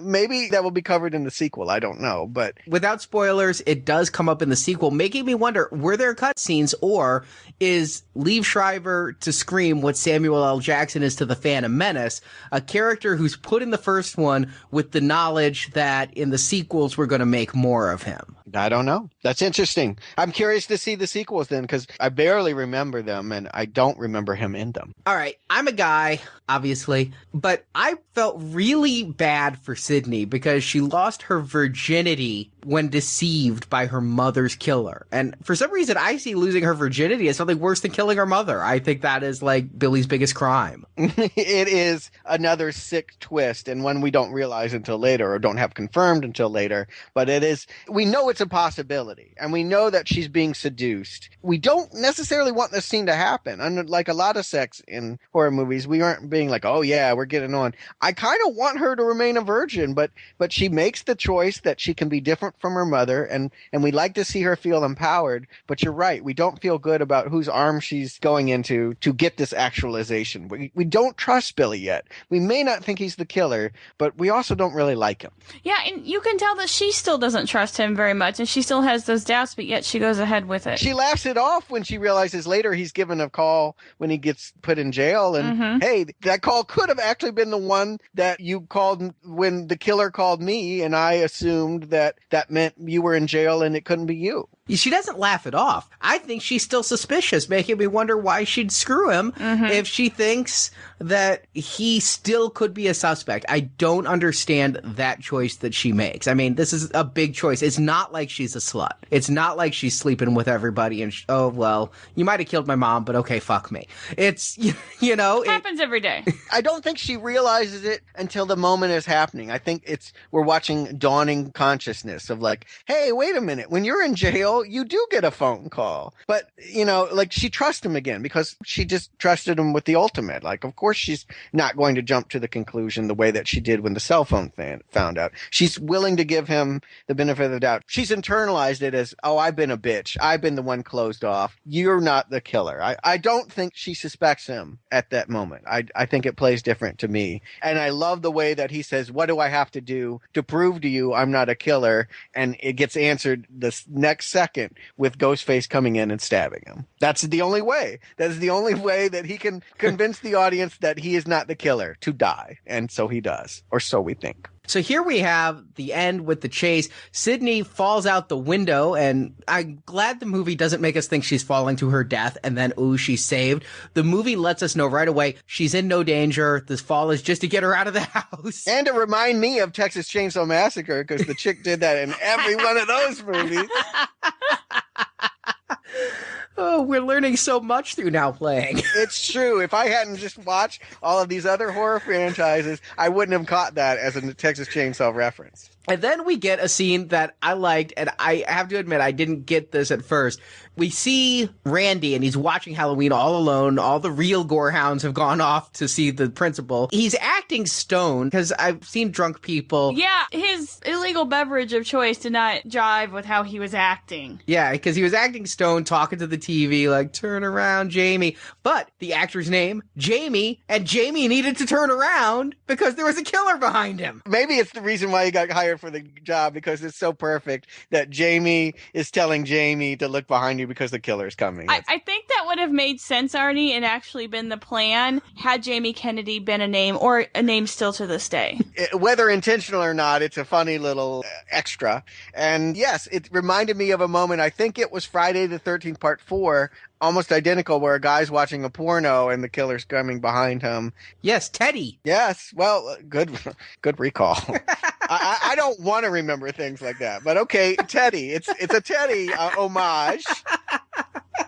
And when Ghostface is coming up, the whole thing is scored to the Halloween music because he's watching Halloween. It's a great reuse of just a wonderful score. You can hear Brock Stewart and I talk about that on our Halloween retrospective series podcast. You can find it nowplayingpodcast.com. But using it here was just so perfect. I loved it here. And by having it on the video, it's the only way they could have ever used that music again. Mm-hmm. Otherwise, it just looks like a ripoff. And it would be. Mm-hmm. Williamson has really done his homework. How fun. And of course it means that Randy is going to die here and that they're going to play off of that with what's going on in the van, which has been watching from a secret camera on 30-second delay. But no, that's not what happens. The people in the van get it. And here it's because Sydney runs and the cameraman's there. I think the cameraman, I've been going through motive. I think he's just, this guy's here. Got to kill him so I can get to Sydney and not be stopped by the big burly camera guy. He has almost no personality. His one character trait is that he's eating junk food. I never had him as a suspect. I can honestly say he was completely a functional character. I never thought of him as being really a character with motives, or it would have been very unsatisfying if Kenny, the cameraman, had ended up being one of the killers. But again, Scooby-Doo could have been. Yeah. What I don't get also, though, is why does Randy live? Because Ghostface is coming up behind Randy. Randy's kind of stoned out of his mind talking to the television. And we get to see it on the 30-second delay. Does the killer see the hidden camera? Because it's like the mask looks at the camera and then runs out the door. Is it like, shit, this is all getting on tape. I'm not going to kill Randy. Randy's not going anywhere. I got to go kill the cameraman? I like that theory. I honestly, at this point, this is a part in the movie where I felt a lot of things happened really fast and I got confused. Like all of a sudden Dewey had a knife in his back and Gail was wrecking the van, and like a lot of things were happening in the next 5 minutes. I felt a little lost, and then it settles and I felt back into the movie. But at this point, I don't know why the killer ran out of the room. I don't know what Neve was doing running through the prairie. It just all was sort of happened so fast. It did seem kind of just pieced together there, and there was a lot that you had to assume happened. You see the aftermath so they can get to the whole Sydney, Stu, and Billy showdown. And we get to the who's the killer, and Randy and Stu are really our last two suspects, right? Billy's supposedly dead. Mm-hmm. Everybody's pretty much dead except for Randy and Stu, or they're all out of the principal. Right. And they're blaming each other. And again, you've got to love it when this movie has stated the rules and then it either follows them, the big-breasted bimbos running up the stairs. Well, you see why she has to run up the stairs. Or here, she has to make a choice. Usually they make the wrong one. Here, she's like, fuck you both. It slams the door in their face and locks herself in Stu's house. No, it's brilliant because, you guys just, I don't care which one's the killer. You can just have it out on the porch. It makes us like Neve Campbell. It makes us like Sydney because, yes, that is the correct choice. You protect yourself. You don't try and figure out who it is at this moment. You protect yourself and sort of leave it for the cops to figure out when they arrive. And Billy comes down the stairs. We think he's wounded. And then the reveal. And it's happening at the perfect moment. Screenwriting rules, 90 pages in, 90 minutes in. You want to get to your conclusion. You want to know what's going on. You want to change it up. And it's time for the big confession. And yes, it's not just Billy, and he's not a victim. It's Billy and Stu together. Did you like the reveal, Marjorie? I knew going in. Stuart or Marjorie, you two have to decide. Was it a good conclusion of who the killer is, why they're doing it? I thought it was lame. It just wasn't very good. I wasn't impressed with it. I don't think that they've developed enough about the mother and the tension, and they kind of jumped right into that immediately, the Gale Weathers. Would flashbacks would have helped if we had actually seen them do the mother and Cotton Weary having sex with her? If we had actually gone back in that moment, would that have made it more believable. That might have helped a little bit. The mother was just pictures. That's what I'm saying when I said that story didn't play out for me the first time. Is that story, the fact that these are the killers and these are why they're doing it, and it's all told and it's all in passing and it's all speculation, a flashback with Cotton Weary, something with Cotton to drive it home a little more would have helped them as the killers to be a bit more satisfying. I mean, they said his name enough times, Cotton Weary, over and over, that you really thought this was going to build to something, and it didn't. And I think they were setting up Cotton Weary could have been the killer. I mean, we know he's supposedly on death row, but had he escaped? Is he trying to get revenge on Sydney? He's a suspect for sure. Yeah. Now, aside from that and how it was done and everything, I just think it's kind of stupid that he killed the mother because the mother broke up his parents' marriage, but now he's got to have revenge on the whole family, which, yes, he's irrational, he's a psycho killer, whatever, and his friend's just along for the ride. It just didn't play well, I thought. Well, you know what? I feel like those were things that were said. I don't think that those were things that were believed. I'm going to throw something else out here. Williamson is making one more reference to another serial killer, a real life one, two of them, Leopold and Loeb. Are you guys familiar with this case? Mm-mm. In the 1920s, two homosexuals abducted children and murdered them. And it's a lot has been written about it. They're in some ways, they're the prototypical horror killers. And their whole thing about it was because no one understood homosexuality at that time, it gave them a God complex. They thought, we live lives that no one else around us can imagine. And it made them feel like gods. And at one point, because they had a God complex, they felt like we don't have to have morals. We can kill whoever we want. We are essentially sociopathic. And it's sort of like an intellectual crime. Alfred Hitchcock more or less did it in the movie Rope, if you ever saw that. There's been a couple other TV movies about Leopold and Loeb. They're not maybe as popular or well-known now, but Williamson knows them. And that's what this is. And it made me think that maybe Stu and Billy, maybe they have something going on here. I said that. I thought that maybe there was an attraction there, or maybe a tryst, and this was the result of it somehow in their sick minds. What's funny is when it comes out that the two of them, Marjorie turns to me and goes, what, were they gay lovers? And I'm like, no, you'll see. And then there's the scene where like Lillard gets up behind Ulrich and is like pressed against him. And I'm like, all right, that's a little too intimate. No, Kevin Williamson, the screenwriter, is an out person. I don't feel bad by saying he's gay. I do think he was making a personal statement at this point that these guys were the screenwriters of the horror movie in their heads. This is all just a movie to them, and this is their motive. And I think Williamson was copping to it too. I think that he wanted to honor Leopold and Loeb, and I think if you can pick up on it, I do think it adds a more believable motive than the you broke up my family with your slut mother and I'm going to get you. I think that's something that they say. I don't think it's something they really mean. I got that Billy really meant it and that Stu was hearing it for the first time, though. Because Billy's at first like, we don't need a motive. It's the millennium, all of that. But then he goes, or maybe it's because you're slut of a mother. And Lillard gives a reaction there that's like, oh, is that why we're doing this? I didn't know. And so I take it as Billy had that other reaction and Stu was finding out for the first time right there. But that said, it would help add the whole why to the Rose McGowan death. Well, let's kill our beards. Yeah, exactly. They weren't really our girlfriends anyway. I like it. I think it works. And I think it's just enough. I think if they had made that explicit, it definitely would have been a problem for some of the audience at that time. And I think it's just more fun to be inside on a joke than to have it be an explicit. They give you a real motive and they imply other motives. To me, it works. It doesn't work to me that Stu would do it out of peer pressure. That's dumb. But when I look at the Leopold and Loeb connection, I think, well, I can go with that. See, I just thought Stu was a fucking nut and Billy was pushed by his mother leaving and that the two together, they found each other in homicide. That said, God, how much better would it have been if instead of Skeet Ulrich, if that had been Freddie Prinze Jr. in the Billy role? I don't know. I've never seen Freddie Prinze Jr. in anything. It's just he and Matthew Lillard are in everything together. So if they were gay lover killers together, that just would have been perfect. Maybe they wouldn't have worked together again. Maybe their handlers would be like, look, we don't need need to put this out here. God knows this movie likes to dish on things like Richard Gere and his gerbils. I don't think that they want to go there. They make it explicit when Billy says that life is just one big movie.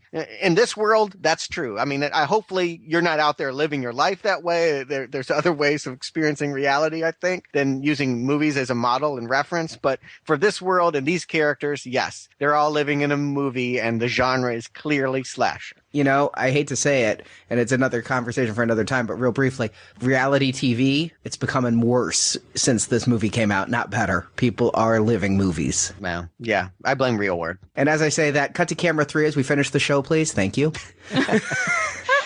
As we talk to people that aren't there. Now, here's their big mistake. Of course, the killer has to reveal their motives. It's a cliche. These guys stab each other before they kill Sidney. Kill Sidney first. Let's get the order of things right. Yeah, that was a fatal error, I thought, on that. Literally. Yeah, obviously they did not pay attention to the movies they were watching. It's the movie's one misstep is that these guys have watched so many horror movies. They're breaking the rules. Why not break one last rule? Kill the heroine before you mortally wound yourself to be saved as your alibi. And it was past midnight. At this point, they could have done it by their own rules. They were waiting to do it on the actual anniversary and the exact time of her mother's death. Well, if that were still going to happen, then okay, but that's already passed. There is really no reason to keep Neve Campbell alive at this point at all.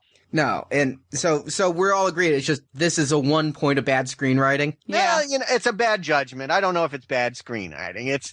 They shouldn't have done it that way. It definitely impairs them when things go wrong. Gail comes in and tries to shoot them with a gun with the safety on, and because they're bleeding, they're not able to respond to the changing circumstances the way they can. I like the way it's working. It's a bit of a stretch. I kind of wondered if that was done intentionally, though, to make them just seem more off than they were, because not that they were doing it wrong, but because they were sitting there actually stabbing each other, trying to get that murder going so that they could appear to be victims and live and everything, because only a crazy person would mutilate themselves like that. I have to wonder, did maybe Billy mean to kill Stu? I wondered that. Yeah, I agree with that. I think that there's at least he was getting some joy out of inflicting pain on this guy that he had been collaborating with, that he wanted to be the solo killer. But he made one fatal mistake. It's like let's have that contest to see who can punch softest, you go first. Yeah. Because as soon as he stabbed Stu, and Stu's like, fuck, man, that hurt. And he's like, now remember, don't go too deep. And Stu's like, fuck that. Oh, guess I missed. Mm-hmm.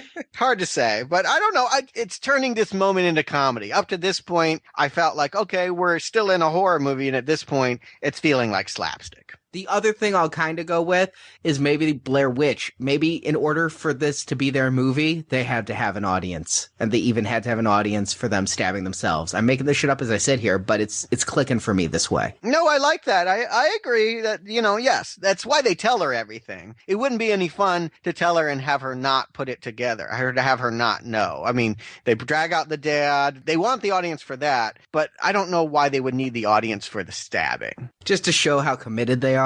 Sure. For me, the real misstep is one that I understand conceptually, but to me plays very poorly. The idea that Sid will turn the tables. She'll put on the Ghostface mask. She'll call them. They don't sell the believability of this moment to me. I don't know why she would do that. It seems a little too movie-ish for me at that point. I mean, I want to believe in a real Sid. I want to believe she would be the smart person. She would call the cops. She would get out of that situation. She wouldn't arm herself with an umbrella and wait in the closet to attack them. But if horror movies have taught you anything, Stuart, it's that the people in distress don't make wise decisions. I mean, what kind of horror movie would it be if I dialed 911 when there's a crazy guy calling me on the phone and the cops showed up and found the guy hiding in the bushes? And we want Neve to be more than passive. We want her to get the last laugh. We want her to do something. That said, did you want her to put on the Ghostface outfit and stab them with... I think it was the umbrella more than anything. anything. It was sticking in with the umbrella that really felt like this was your plan. Yeah, But it was very typical of horror movies, the lone female survivor. Oh, yeah. But she's not lone. She's Yeah. also got Gail, and she's got Randy, who's Okay. never been happier to be a virgin. The one who is left standing and least injured takes care of the threat, and then everyone else wakes up just in time to congratulate her when the cops show up. It's a movie at this point. We're in a movie. They're acknowledging this is all farce and silly, and all plausibility has left the building a long time ago. And it's a happy ending. You know, they give us a complete happy ending. Unlike a lot of horror movies where I feel like, yes, there's someone left standing, but it's not necessarily a happy moment. Here, I feel like, oh, we're all still here, and the good people are still around. Even Dewey comes back from the dead. Yeah, and you kind of like that. I mean, again, I like Dewey. I was glad to see him live, which is, we see this cliche in how many movies now, Stuart, where they're dead and no, they're back alive. And a couple that we'll even be talking about on our current donation series of Jaws, which that's true. Tell you how to donate for in a couple of minutes. But yeah, I liked seeing Dewey come back at the end. So I guess this leaves Marjorie, Stuart. Do you recommend Scream? Marjorie. Here's the thing. I really didn't think this movie was that enjoyable. I love my horror movies. I didn't think that was all this great. I think it's a period piece for the 90s. It's a 90s horror movie when they're trying to rebuild the horror genre because, let's face it had gone in the crapper. We were getting utter crap. Halloween 6. This is better than that. You got to admit, this is better than Halloween 6. Yeah, it was bad. I'm not going to lie. But that's the one I chose to go see in the theater. I had no connection with any of these people. I didn't watch the TV shows they were on, which I think was part of the appeal and why it was so popular. It was a very now movie is the thing. These people were hot at the time. They're the hot up and coming actors. I'm sure that they thought that they were going to be the Tom Cruises of this generation and everything. That being said, I think that there's some really great things done by Wes Craven and Kevin Williamson, but I don't think as a whole the movie, I can't recommend it. I don't think it was a good movie. I think it's interesting. I think that it could have been great had they taken some other different turns. And I think it was a very tame horror movie compared to the slasher genre that I have grown up with and that the torture porn genre that now is big or was big shortly after this. I don't think it was a good movie, but from a film study into the horror genre, you could pick up some statements. Stuart had some really great points on this movie about how things were well done and certain little bits they did about the pacing, and I respect that 100%, and I am not denying that those parts weren't good. I just think as a whole, the movie, I can't recommend it. And just as a side note, can I both applaud Marjorie and sympathize with her for being in this role as the person who did not recommend the original Texas Chainsaw Massacre for much of the same reasons. I can appreciate it, but I don't like it. Yeah. Stuart. I agree with you, Marjorie. It helps if you can identify with the pop culture of the 90s. If you felt really a part of that, if that was your youth, then you're going to really connect with Scream. It is for that demographic. It isn't for me. That said, it's very clever. I really admire what Williamson did with the genre. It is a similar feat to what Tarantino did with exploitation and crime movies. You know, he takes these things and make them better than they actually are. In a lot of cases, these horror movies, these slasher movies, when we go back, we discover unpleasantly that they're actually shit. Well, here he takes the shit, picks out the best kernels, and puts together, and if not makes art, at least makes a fun time. It's hard for me to imagine someone that appreciates the genre not having at least some fun with Scream. You've got to see it. It's a strong recommend from me. And I highly, highly recommend Scream. It's just such fun. It's not necessarily scary, though it is intense. And I know Marjorie said it seemed tame. I heard in the director's commentary, the MPAA was really hard on this film because of intensity more than anything. And they made them cut out what little gore was there because the whole movie was so intense, especially the Drew Barrymore scene. I find that when this movie starts, it starts so intense, but it's also funny and it's not in a way that undermines the suspense. And again, watching it for the very very first time, if you've listened to this podcast and you never saw this movie, we have truly spoiled it for you, because I love about the Scream series, we're going to see this again and again, they're all whodunits. And I love the mystery and the red herrings and the misdirects. Loved it. It was so much fun for me the first time, and it's a movie that on repeated watchings has gotten better for me because I see more and more. I've seen this movie probably close to a dozen times, and seeing it for this podcast, I still saw things that I hadn't seen before, and having this conversation, things clicked for me that had never clicked before. It is a really well done movie. I gotta credit Williamson more than Craven because I'd seen what Craven had been doing around this time. I think that giving Craven a great script gave Craven a chance to shine too. I say this is Craven's best movie ever. As you said, Stuart, it was rare for horror movies to make, this made over 100 million in theaters. And for better or worse, it changed horror for at least a decade. I think you said that Black Christmas was the death of the postmodern horror. I'll try to make that case. Yeah, I do feel like it's where Scream ended. This is where it began, and all the work and the irony that was used for the next decade pretty much wrapped up around the remake of Black Christmas. Yeah, sure. I'll go with that theory. And what happened from here, Kevin Williamson became a phenom. He got the TV show Dawson's Creek, which is just like Scream without the killing. Just with the... Marjorie, you'll love it. I've never seen an episode of Dawson's Creek at all. I haven't either, and I'm not going to. No. I will say I watched the full first season because it was on after Buffy, and then I just couldn't take any more of it. But because I liked Scream and because I liked Buffy and it was on after Buffy, I watched it. And yes, every character talks just like the teenagers in this film talks, only it's just your 90210 melodrama instead of murders. Yeah, Williamson feels like a flash in the pan. Tarantino has lasted, but Williamson's legacy, not as strong. Dawson Creek did run for several years. But he dropped out of it. He let it go. Second season, when he came out of the closet, he also removed himself from the show because there was a gay character on the show. There were some anti-gay people protesting and things. So he stepped away from Dawson after a year and a half. Well, he also, I think, and we'll talk about it as we go on, I believe he steps away from Scream. I don't think he's the credited screenwriter on Scream 3, and I'm not sure if he's coming back on Scream 4. Again, like the cast, Williamson had gotten so big by Scream 3, he didn't need it anymore. And then by Scream 4, suddenly he needed it again, which is why we're all here talking about it today. Indeed. Well, I'm looking forward to seeing the whole journey. He influenced horror. God knows there were the ripoffs too. Those were just the ones he did. But it felt like, again, from Black Christmas, and he also did Halloween H2O, as we mentioned, and all of these movies, it just seemed like he single-handedly, with his script, his first script that he was just trying to sell, changed the face of horror for over a decade. Okay, but wait a second. While Black Christmas was not a great movie, the fact that it had mutants and inbred people as the killers made it scary and suspenseful. And you can hear our review of it in the archives at nowplayingpodcast.com, where you can also find our review of other horror films, Wes Craven's Nightmare on Elm Street series. If you enjoyed this podcast, you might want to take a listen to Wes Craven's New Nightmare. I enjoyed that one. I'm sorry, Wes. I'm sorry. I can't say it enough. I would say I'm sorry. It's not that I didn't mean what I said on that podcast, but Scream makes up for a lot of it. Everything you were trying to do with New Nightmare, you successfully do here. I'm always willing to forgive, and I'm always willing to admit when I'm wrong when the people show me up. We also reviewed Friday the 13th, Texas Chainsaw Massacre, Halloween, of course, all of these movies, and some non-horror films. Our Marvel Misfits retrospective series we just finished with Howard the Duck and Man-Thing and Kick-Ass. The Philip K. Dick retrospective series for the last month's Adjustment Bureau. All of these and more can be found at nowplayingpodcast.com, and you can have even more Now Playing while we go through this Scream retrospective, ending with the brand new Scream 4. If you want even more movie reviews, Stuart, Brock, and I are taken to the high seas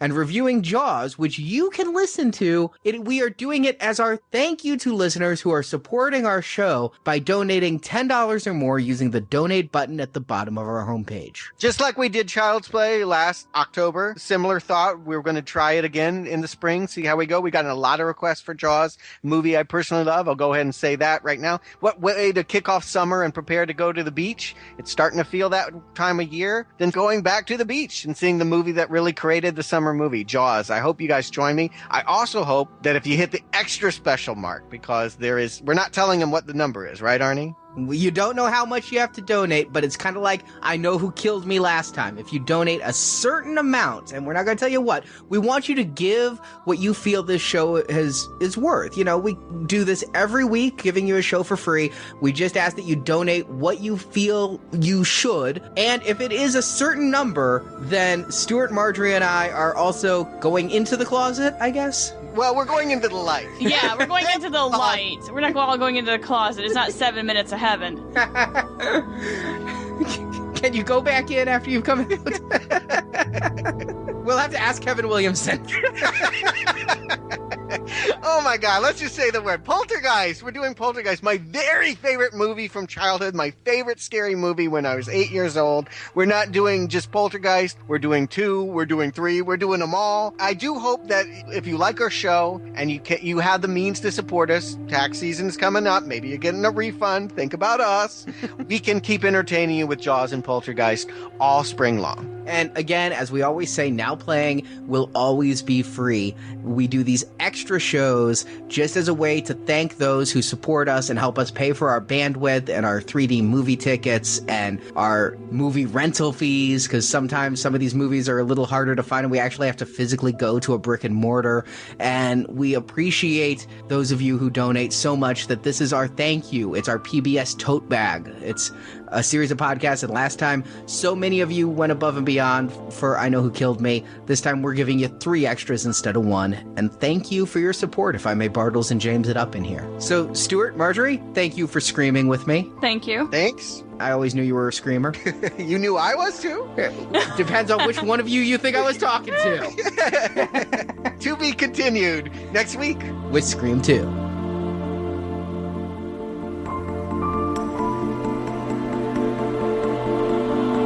That'll be a wrap. The sequel discussion to be continued.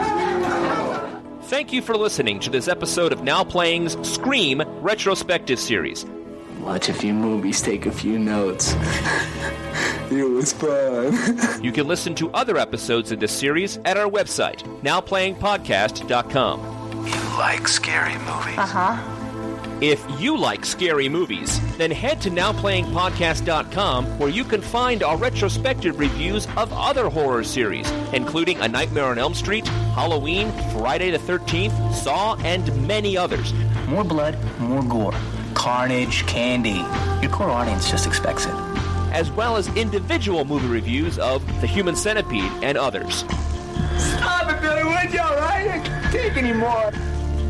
And you're going to need a bigger iPod, because those of you who donate $10 or more to Now Playing will get, as our thank you, the entire Jaws retrospective series. Nice twist, huh? Didn't see it coming, did you? And if the donation is high enough, you'll also get our Poltergeist retrospective series. It's all a movie. It's all one great big movie. Support from listeners like you help keep Now Playing operating. You can find a link to donate using PayPal at the bottom of our website, nowplayingpodcast.com. So where are you? I'm going to check the party out. These special thank you podcasts are only available to those who donate $10 or more by May 30th, 2011. So donate now. Don't you blame the movies! Movies don't create psychos! Movies make psychos more creative! And while at nowplayingpodcast.com, be sure to join our forums, where you can discuss these films with other listeners. See, we're about love, respect, and responsibility. Harmonica style is okay, right? Oh, yeah.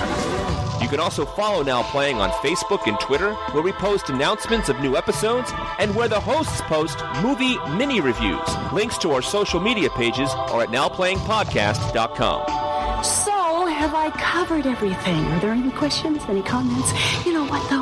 Who gives a flying fuck anyway? Now Playing's Scream Retrospective series is edited by Arnie and Jay. Not much of a story here, just a bunch of kids cutting it loose. The Now Playing Scream opening credits are performed by Jen and Arnie. No, please don't kill me, Mr. Ghostface. I want to be in the sequel. Now Playing is not affiliated with Dimension Films. The Scream films and all of the Scream universe contains is the intellectual property and trademark of Dimension Films, and no infringement is intended. My lawyer liked that. Not as much as I did. Now Playing is a Venganza Media production, copyright 2011, all rights reserved. Now you gotta die. Those are the rules. This is Gale Weathers signing off. Now, if you'll excuse me, I have some oozing to do. No, she's warm. She kind of reminds me a little bit of Jennifer Garner, a little less athletic version of her. Oh, really? Because I think Jennifer Garner is like America's sweetheart, and she's likable, and she's very next door. Like, she could live next door to you and be very believable as your neighbor because she's not overly pretty or anything. Not that I'm saying Neve Campbell's pretty or anything, but... God forbid. You know what I mean. Now, are you going to also apologize to Miss Langenkamp? I don't know. Is she going to be in Scream 2 and give a good performance? And honestly, the rest never really went on to do much. So then again, Rose McGowan is still stalking B movies from time to time. I think she married Robert Rodriguez, or at least destroyed his own marriage. Wasn't she married to Marilyn Manson? Yeah. What's funny is we've watched 2 Rose McGowan movies in the past 24 hours. I woke up and Marjorie was watching Encino Man. She's not in that. Yes, she is. She is? Who is she? Nora. Who's Nora? I don't fucking know. You watched Encino Man, not me. She did 2 Pauly Shore movies. She was also in Biodome. Bad Girls, Mad Love, Boys on the Side. I actually saw them all. Oh, wow. Why did you see these movies and I didn't, and I'm the girl?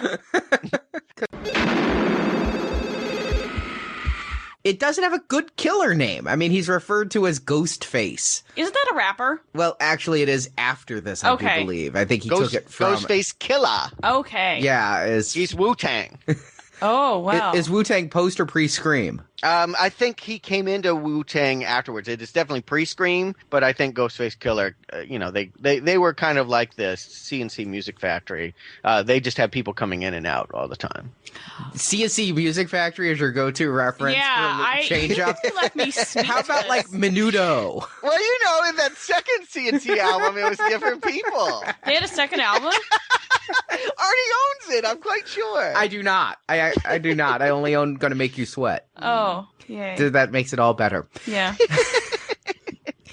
What were we talking about? Ghostface Killer. Oh, I'm sorry. Yeah, I mean, please. It's Killer. Killer, yeah. Well, the rapper is, not this guy. Mm-hmm. I kind of like how I went Scream. It's like I'm in an acting class. Scream. Scream. Scream. It's very Shatner of you. Thank you. Yeah, I live with a movie phone guy, you know.